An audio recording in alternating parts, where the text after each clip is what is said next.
어린아이라고 하는 것은 일반적으로 뭘 말하는 거니? 그 어린아이는 선입견이 없어요. 인생의 경험이 없고 배움이 부족하기 때문에 선입견을 갖질 않아요. 그래서 주는 그대로 받아들일 수 있는 마음밭을 가진 그 상태가 어린아이와 같은 상태입니다. 하나님의 비밀은 그런 자들에게만 열린다는 거예요. 하나님께서는 당신의 비밀을 주시되 받아들일 수 있는 자에게 주시는 것이지, 이미 자기 나름대로 무언가 확고부동하게 가지고 있어서 자기의 아성을 쌓고 있는 사람에게는 하나님께서는 안 주신다는 거예요. 젊은 사람들이 교회에서 그리스도인으로서 또는 종교인으로서 어쨌든 하여간 신앙생활을 쭉 하다가 어느 순간에 내가 목사가 돼서 하나님의 일을 하는 하나님의 종이 되었다라는 결심을 갖게 되지요. 그러면 제일 먼저 가는 곳이 바로 신학대학원입니다. 이 신학대학원에 들어가면은 3년 동안 공부를 해야 되는데, 풀타임으로 3년을 공부해야 되는데, 이제 수요일과 토요일은 강의가 없지요. 그 외에는 다 강의가 있잖아요.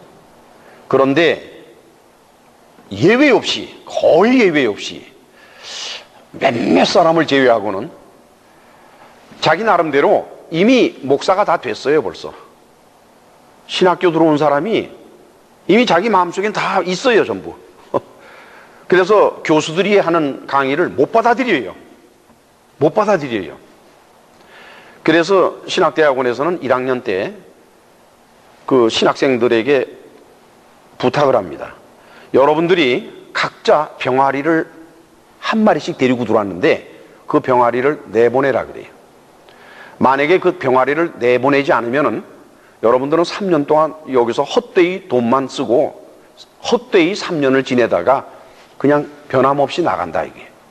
만약에 이 신학교에 와서 정말 신학을 하고 싶으면은 여러분들 마음속에 가지고 있는 병아리를 버리시오, 그럽니다. 그 병아리가 바로 몽고니까 이걸 말하는 거예요. 슬기 있고 지혜로운 거. 그러니까 신앙에 대한, 또 기독교에 대한, 종교에 대한, 하나님에 대한, 예수님에 대한 자기 나름대로의 생각, 그걸 버리지를 못하면은 그 사람은 신학을 못하게 되어 있습니다. 그것과 유사한 말씀이죠. 둘째로는 하나님의 비밀인 예수 그리스도의 복음은 사람이 원해서 받아지는 것도 아니고 사람이 노력을 해서 얻어지는 게 아니라 하나님께서 당신이 원하시는 자들에게만 나타내 주신다고 하는 것입니다.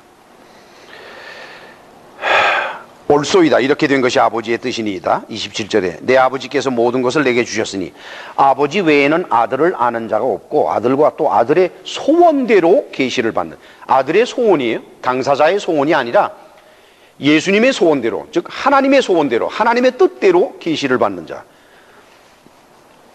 자만 하나님 아버지를 알 수가 있다, 즉 하나님을 알 수가 있다, 이런 말입니다. 사도 바울도 이 비밀에 대해서는 로마서 9장 16절에 그런즉 원하는 자로 말미암음도 아니요 다른 박질하는 자로 말미암음도 아니라 오직 긍휼히 여기시는 하나님으로 말미암는다, 이렇게 말씀을 하셨죠. 그러니까 우리가 하나님에게 구원의 은혜를 받는 것은 자기가 원해서 되는 것도 아니고 또 노력한다고 되는 것도 아니다.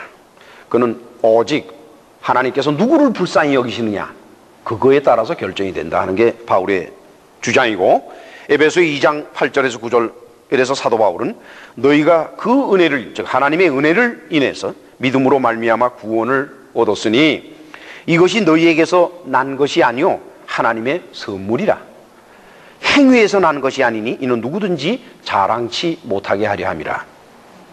이게 바로 사도 바울이 이 비밀에 관해서 전한 말이죠. 이때 예수님은 하나님 아버지를 뭐라고 부르는 거니? 천지의 주제라, 이렇게 불렀어요. 우리말로 천지의 주제라, 하늘과 땅의 주제다, 이렇게 번역이 되어 있는데 쿠리 토우 오우라노 카이 테스 게스 그랬어요. 여기에서 쿠리 그러면 주죠. 그건 주인이면서 동시에 모든 것을 주장하는 분이면서 동시에 결정권을, 생명의 결정권을 가진 그것을 쿨이라 그래요. 그 다음에 토우 오우라노, 하늘, 천체죠. 카이테스, 게스 그러면 이 땅을 말해요. earth. 여기에서 예수께서 이와 같이 당신의 아버지를 이렇게 말씀을 하신 것은 까닭이 있습니다. 하나님께서 우주를 창조하실 때 창조한 대상이 두 가지였습니다. 하나는 지구였고 또 하나는 천체예요. 천체. 지구를 제외한 모든 나머지 별들. 창세기 1장 1절에 보면은 태초에 하나님이 천지를 창조하시니라 그랬어요. 히브리 말로 베레시트 바라 엘로힘 엣 하샤마임 엣 하렛 이렇게 되어 있어요. 여기서 베레시트 그러면 그건 뭐 태초에 뭐 어떻게 번역해도 좋습니다. In the beginning 시작에 그래도 좋고, 바라 그러면 아무것도 없는 거에서 만들어내는 것을 바라라 그래요. 엘로힘 하나님이죠. 하나님께서 제일 먼저 아무것도 없는 것에서 무언가를 만드셨는데 그것이 무엇일까? 그게 창세기 1장 1절의 뜻이에요. 그 하나는 엣 하샤마임이에요. 엣라고 하는 것은 영어로는 관사로서 번역이 되지만은 히브리 사람들은 엣에 대한 단어의 뜻을 뭐로 보는군이 substance로 봐요. substance, 본질로 봅니다. 엣 하샤마임, 즉 하샤마임과 하늘이에요. 하늘의 본질을 만드셨고 제일 먼저, 그 다음에 엣 하렛, 땅, 이 지구의 본질을 만드셨다.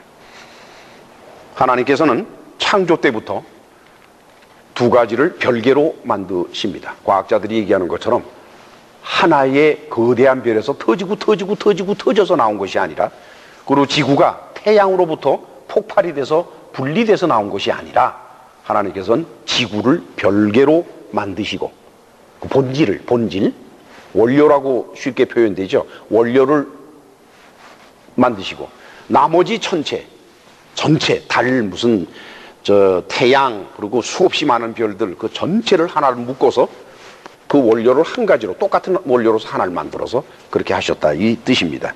그래서 예수님은 지금 당신의 아버지를 쿠리 토우 오우라노 카이 테스게스라고 말씀을 하시는 겁니다. 다시 말하면 천지주제라, 즉 주인이신데 천체와 지구의 주인이시다는 거예요.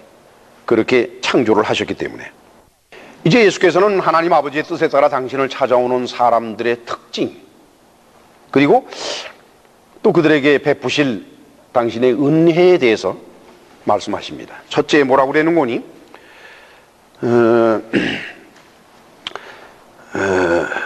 28절에서 30절까지 우리 다시 읽으실까요? 수고하고 무거운 짐진 자들아 다 내게로 오라. 내가 너희를 쉬게 하리라. 나는 마음이 온유하고 겸손하니 나의 멍에를 메고 내게 배우라.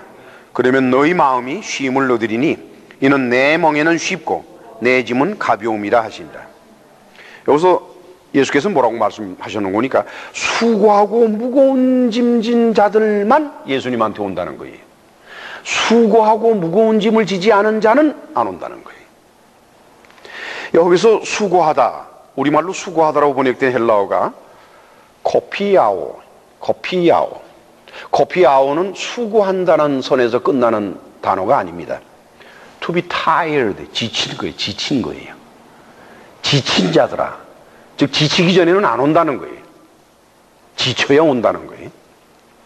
내 무거운 짐을 지었다 그러면은 포르티조라고 하는 헬라어 단어인데, 포르티조라고 하는 단어는 그 뜻이 무거운 짐을 지는데 자기가 지는 걸 말하는 것이 아닙니다. 남이 나한테 무거운 짐을 이렇게 지게 했어요. 다른 사람이 나한테 무거운 짐을 지게 했어요. 그런 거를 헬라어 단어로 포르티조라고 그래요. 포르티조. 다시 말씀드리면 다른 사람이 얹어놓은 무거운 짐을 지고 가면서 지치고 지친 사람들아 내게로 오라 하시는 말씀이옵시다. 도대체 무슨 짐을 누가 지웠을까요? 마태는 23장 1절과 7절 사이에서 그 해답을 제시하고 있습니다. 우리 다 같이 마태복음의 23장 1절에서 7절을 찾아갑니다. 39페이지입니다. 자, 이제 우리 같이 읽어요. 이에 예수께서 무리와 제자들에게 말씀하여 가라사대 서기관들과 바리새인들이 모세의 자리에 앉았으니 그러므로 무엇이든지 저희의 말하는 바는 행하고 지키되 저희의 하는 행위는 본받지 말라.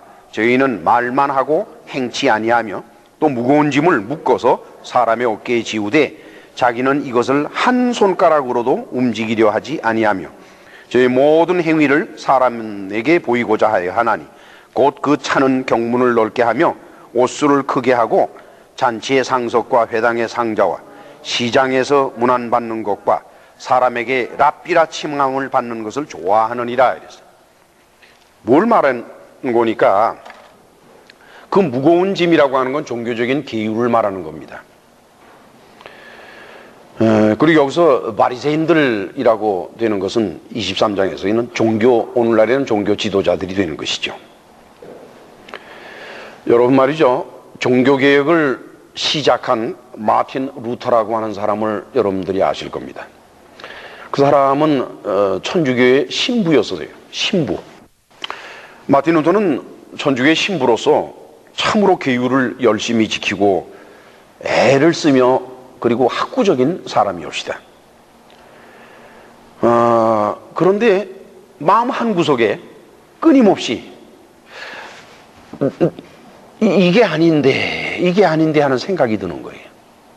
뭐 하라고 그래서 열심히 하는 거예요. 뭐 새벽 기도를 열심히 하고 또 저 계단을 무릎을 꿇고 무릎이 해지도록 계단 위로 오르락 내리락 하면 된다고 그것도 하고 선행을 베풀려면 열심히 선행하고 또 병원에 가 봉사하고 뭐 참 애를 쓰며 아주 애를 쓰며 살아가는데 마음 한구석에 이게 아닌데 이것이 구원에 이르는 길이 아닌데 그러던 그는 신약성경 로마서 1장 17절에서 깜짝 놀랄 만한 말씀을 읽게 됩니다.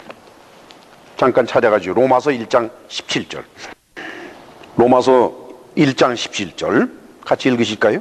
복음에는 하나님의 의가 나타나서 믿음으로 믿음에 이르게 하나니 기록된 바 오직 의인은 믿음으로 말미암아 살리라 함과 같으니라. 우리말 성경 번역에는 이제 오직 의인은 믿음으로 산다 이렇게 번역이 되어 있는데 영어 번역에서는 이거에 대해서는 두 가지 번역을 씁니다. 우선 헬라어로는 호, 데, 디카이오스, 에크, 피스테오스, 제세타이는 사는 것이고 피스테오스는 이제 믿음이지요. 에크, 요 단어가 이제 그 번역상의 문제가 되는 거고 그 다음에 디카이오스 그러면 의인이란 말이에요. 이 번역은 영어권에서는 두 가지 번역을 써요. 그러니까 그 두 가지 번역을 해놓고 나서 뭐 읽는 사람이 둘 중에 하나를 자기 생각에 맞는다 그러면 선호해라 이렇게 하죠. 하나는 하나는 의인은 믿음으로 산다는 뜻이 되고 또 한 가지는 믿음으로 의인이 된 사람은 살 것이다 이렇게 되는 거예요. 그 차이점을 여러분들 이해하시겠어요? 다시 한 번 말씀드립니다. 의인은 믿음으로 산다. 우리 한글 번역처럼. 근데 또 하나는 뭔 거니까 믿음으로 의인이 된 사람은 산다. 이렇게 되는 거예요. 그거 뭐 비슷한 얘기 같네요. 뭐 별 차이도 없는데 그렇게 목사님 뭐 복잡하게 따져요. 180도 달라요, 여러분. 의인은 믿음으로 산다는 것은 그 사람은 믿음이 없어도 이미 의인이 된 사람이에요. 이미 의인이 된 사람은 믿음으로 산다는 거예요. 즉 의인이 되면 믿음을 갖는다 그런 뜻이 되고 믿음으로 의인이 된다는 것은 자기 능력으로 의인이 될 수는 없고 오직 믿음을 가져야 의인이 된다는 뜻이니까 180도 다르지요. 그래서 마틴 루터는 깜짝 놀란 거예요. 믿음으로 의인이 되는 거지 내가 이렇게 노력을 하고 충성하고 봉사한다고 되느냐 이게. 그래서 그는 다시 성경을 다시 연구를 시작을 합니다. 마틴 루터는 공부를 많이 한 사람이에요. 그 사람은 헬라어, 히브리어에 밝은 사람이고 굉장히 공부 많이 한 사람이에요, 그 사람은. 그래서 그 사람은 이제 안 되겠다. 라틴어로 번역되어 있는 성경을 읽는 데에는 문제가 있구나. 라틴어 번역에 문제가 있기 때문에 그래서 독일어로 번역을 합니다. 그래서 마틴 루터는 그 히브리어 성경과 헬라어 성경을 독일어로 번역한 사람이다. 이렇게 되어 있죠. 이것은 오늘날도 마찬가지입니다. 입으로는, 말로는 영생을 말합니다. 영생의 구원은 헬라어로는 소테리아라 그래요. 우리말로 구원이라고 번역된 헬라어가 두 가지인데 하나는 소테리아, 하나는 소조예요. 그러니까 소테리아 그러면은 우리말로 구원이라고 그러는데 그 구원은 뭘 말하는 거니? 영생의 구원을 말하는 것이고, 헬라어로 소조 그러면은 구원은 구원인데 그 뭘 말하는 거니? 인생의 고난에서부터 구원받는 것을 소조라 그래요. 입으로는 영생의 구원을 말하면서 마음과 행동으로는 이 세상 현세의 문제로부터의 구원을 생각하는 사람, 그런 사람들에게는 예수 그리스도의 참 복음은 오히려 거침이 됩니다. 그래서 안 들으려 하고 피하지요. 그들은 신앙생활을 통해서 삶의 지혜를 키우고 자기 자신의 지식을 자랑하려고 합니다.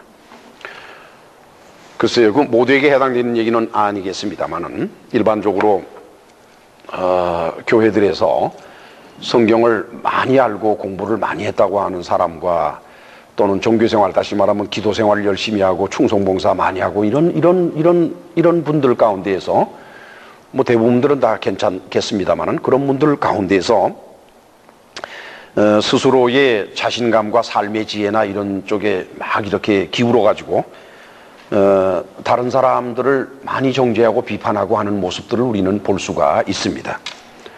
이런 분들에게는 그리스도의 참 복음은 들어갈 곳이 없다는 거예요. 그런 분들에게는 참 복음이 들어가지를 못한다고 하는 그런 거지요.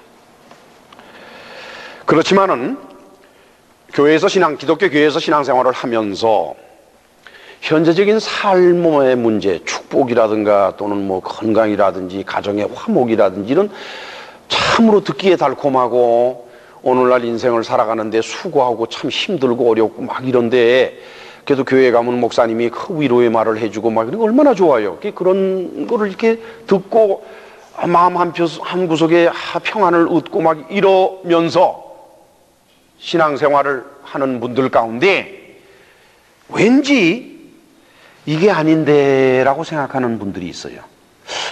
이게 전부가 아닌데, 이게 우리가 무슨 인생의 문제를 해결하기 위해서 또는 그냥 뭐 가정의 문제를 해결하기 위해서 우리가 무슨 마음의 평안을 얻기 위해서 이거 교회에 오는 게 아닌데, 이거는 그냥 부수적인 걸 거야. 무언가 있단 말이야 라고 고민하며 찾으며 수고하고 애쓰는 사람들, 그런 사람들에게는 예수 그리스도의 참 복음이 닥쳤을 때 어린아이와 같이 그냥 받아들입니다. 교회를 다니건 안 다니건 간에 종교적인 갈등이 없는 사람은 복음을 들어도 깨닫지를 못합니다. 이 말씀은 쉽게 이해될 수 있는 것이 아닙니다. 왠고니 마태가 지금 전한 예수님의 말씀, 지혜롭고 슬기 있는 자, 그 다음에 수고하고 무거운 짐진 어린아이 같은 자들, 이 비교는 그렇게 간단하게 단순하게 쉽게 되는 것이 아닙니다. 따라서 마태는 복음서를 기록함에 있어서 어디다가 초점을 두고 있는 거니, 이 두 부류의 사람들, 즉 절대로 그리스도의 참 복음을 받아들일 수 없는 지혜롭고 슬기 있는 자들과 그리스도의 참 복음을 아주 쉽게 받아들일 수 있는 수고하고 무거운 짐진 어린 아이 같은 자들, 이 둘은 어떤 사람들인가에 대한 설명을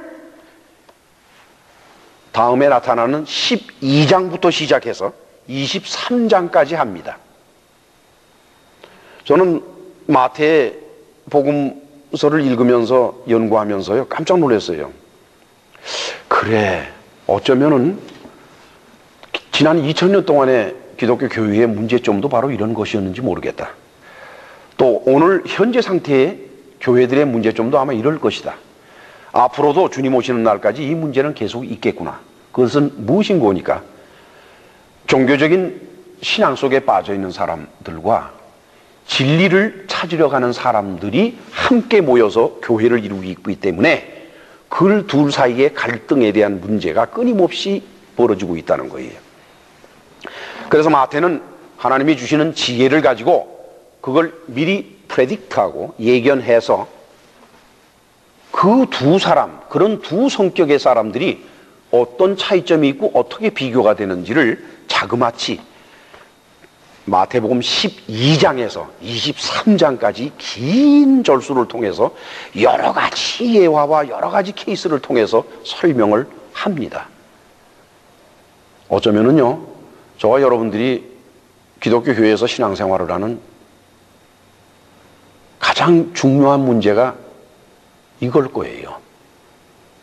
저도 여러분들도 순간적으로 여기에 빠져버려요. 스스로 슬기 있고 지혜 있는 자로 빠져버립니다. 그러면서 자기가 대단한 신앙을 가진 사람처럼 착각을 하게 돼요. 이건 순식간에 벌어지는 일들입니다. 그 순간에 우리는 그리스도의 복음을 버려버리게 돼요. 입으로는 예수를 부르지만, 특별히 12장, 13장, 15장, 16장, 18장, 19장, 23장 거기에서는 아주 자세하게 그 두 부류의 사람들의 관계가 설명이 되고 있습니다. 우리는 앞으로 계속해서 마태복음을 강해하면서 다른 사람 볼 거 없고 옆에 사람 볼 것 없어요. 우리 자신이 지혜롭고 슬기 있는 자에 속하는지 아니면은 수고하고 무거운 짐진 자로서 어린아이와 같은 자인지 우리 스스로 우리 자신을 알 수 있게 되기를 바랍니다.